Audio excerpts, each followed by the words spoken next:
মানুষকে খাওয়াবেন, মানুষকে কি করবেন? খাওয়ানোর চেয়ে ভালো নফল ইবাদত আছে? কিয়ামতের দিন আল্লাহ তাআলা বলবে, এই বনি আদম, আমি তোমার কাছে খাবার চাইছিলাম, তুমি আমার খাবার দাও নাই। বনি আদম বলবে, আল্লাহ আপনি যদি খাবার চাইতেন খাবারের বস্তা নিয়ে যাইতাম। আল্লাহ তাআলা বলবেন, এই যে না খেয়ে থাকা পথ শিশুগুলো, শীতের রাতে শুয়ে থাকা না খেয়ে থাকা শিশুগুলো খাবার চেয়েছিল, তুমি খাবার দাও নাই। ওদেরকে খাওয়ালেই আমি আল্লাহকে খাওয়ানো হয়ে যেত।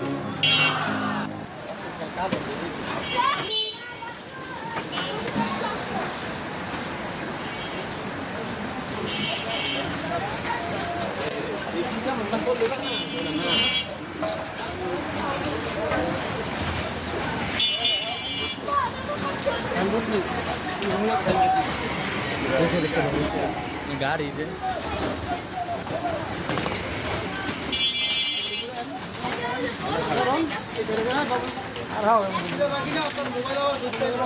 আমার মোবাইল লাগে, মোবাইলের অভাব আমার।